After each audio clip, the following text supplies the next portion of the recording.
Very good evening everyone. क्योंकि हम सभी को पता है कि जिस तरह से वर्ल्ड में, दुनिया में आर्थिक संकट चल रहे हैं, इकोनॉमिक क्राइसिस से दुनिया जूझ रही है।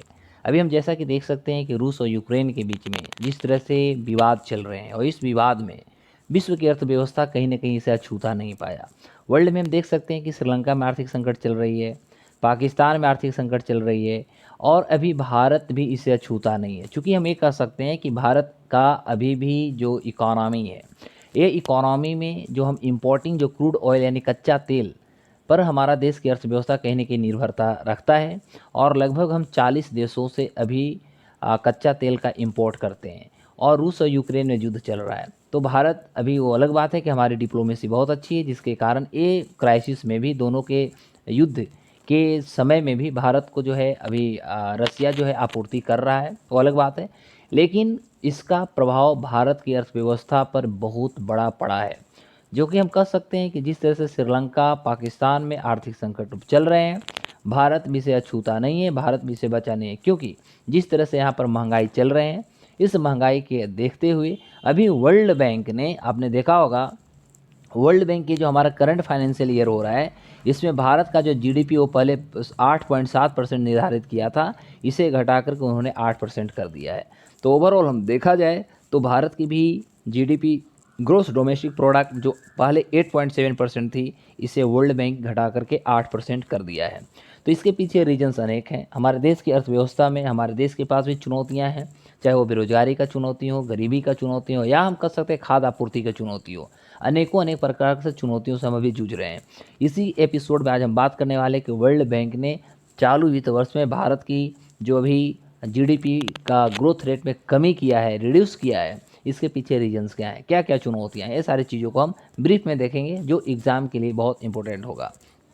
क्योंकि हम देख सकते हैं श्रीलंका में आर्थिक संकट आई है, वहाँ पर लगातार लोगों का जन आक्रोश है, राष्ट्रपति का विरोध लोग कर रहे हैं, बार बार वहाँ पर सुनने को आ रहा है कि जनता वहाँ के राष्ट्रपति का त्याग पत्र यानी रेजिग्नेशन मांग रहे हैं।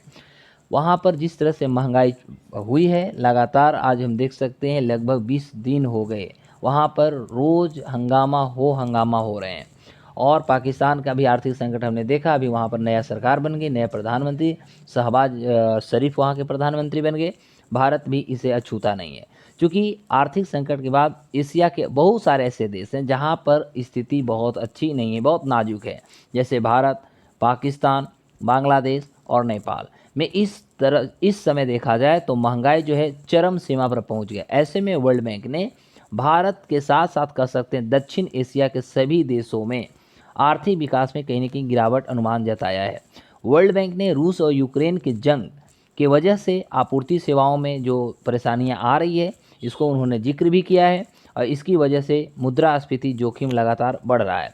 क्योंकि हम कह सकते हैं कि अभी ये सारे जो देश हैं, खासतौर पे हम साउथ एशिया की बात करूं, तो कहीं न कहीं इस सारे देशों का जो मुद्रा है, मुद्रा की वैल्यू जो है वो कहीं न कहीं डिवैल्यू होते जा रहा है, और महंगाई बढ़ते जा रही है, चरम सीमा पर पहुंच रही है।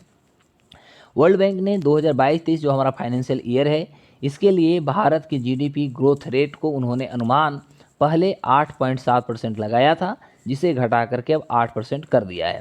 वर्ल्ड बैंक का कहना यहाँ पर यह है कि ऐसी स्थिति सिर्फ और सिर्फ रूस और यूक्रेन जंग की वजह से पैदा हुई है, क्योंकि वो दोनों एक लगातार कह सकते हैं 1.5 महीना 2 महीना होने जा रहा है जिस तरह से दोनों के बीच में विवाद चल रहे हैं, और उस विवाद को लेकर के भारत ऐसे देश जो अभी भी 100% किसी अंतर्राष्ट्रीय स्तर पर, किसी अंतर्राष्ट्रीय देशों पर निर्भरता रखा हुआ है, खास तौर पे पेट्रोलियम, डीजल यानी क्रूड ऑयल को लेकर के।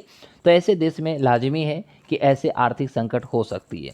युद्ध के कारण आपूर्ति सेवाएं बाधित हुई है, इसकी वजह से मुद्रास्फीति जो हुआ है उसमें जोखिम लगातार बढ़ रहे हैं।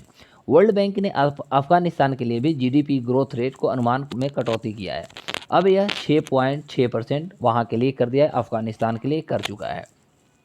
वर्ल्ड बैंक का ऐसा मानना है कि भारत में जो डोमेस्टिक हमारा कंजप्शन यानी घरेलू खपत जो होती है, कोरोना महामारी और मुद्रास्फीति के दबाव से श्रम बाजार की आधी अधूरी रिकवरी से कहीं न कहीं बाधित हुआ है।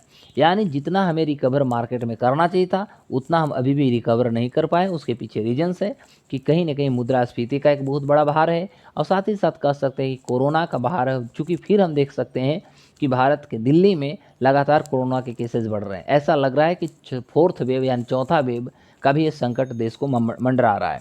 और यदि ऐसा होता है तो आने वाले समय में भारत की जो भी अर्थव्यवस्था है, इस अर्थव्यवस्था पर इतने बड़े प्रहार होंगे कि यह ऐसा लगता है कि चाहे हम 1930 की बात करें, हम 2008 की बात करें, 1991 की बात करें, कहीं न कहीं ऐसी संकट देश के सामने आ चुका है।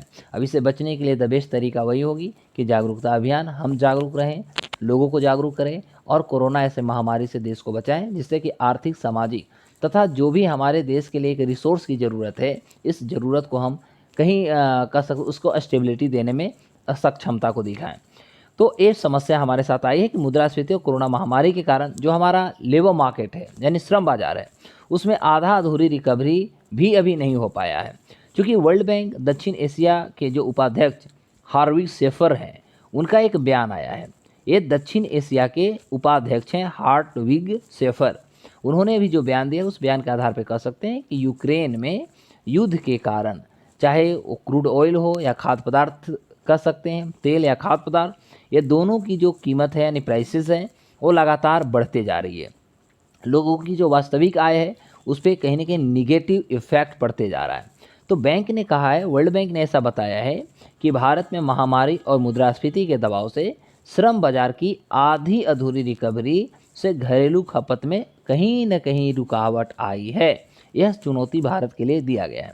तो विश्व बैंक ने जून में समाप्त होने वाले जो हमारा चालू वित्त वर्ष है, उसके लिए क्षेत्र की दूसरी सबसे बड़ी अर्थव्यवस्था पाकिस्तान के लिए अपने विकास का जो उसका पूर्वानुमान था, उसको उन्होंने 3.4% से बढ़ा करके 4.3 कर दिया है। और अगले वर्ष विकास के दृष्टिकोण से देखा जाए तो यह 4% पर अपरिवर्तित रखने की उम्मीद जताई जा रही है।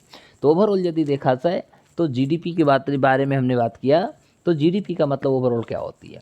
किसी भी देश का जो भौगोलिक क्षेत्र होता है, ज्योग्राफिकल बाउंड्री, ऐसे कह सकते, जो ज्योग्राफिकल बाउंड्री होती है, उस ज्योग्राफिकल बाउंड्री के अंदर एक साल जो हमारा वित्तीय वर्ष 1 अप्रैल से 31 मार्च के बीच में चलता है, तो इसके बीच में कह सकते हैं कि देशी नागरिक तथा विदेशी नागरिक दोनों के द्वारा भौगोलिक क्षेत्र के अंदर कुल, चाहे वो वस्तु हो चाहे वो सेवाओं हो, उसका जो मौद्रिक मूल्य निकल करके आता है वो हमारा जीडीपी कहलाता है, सकल घरेलू उत्पाद कहलाता है।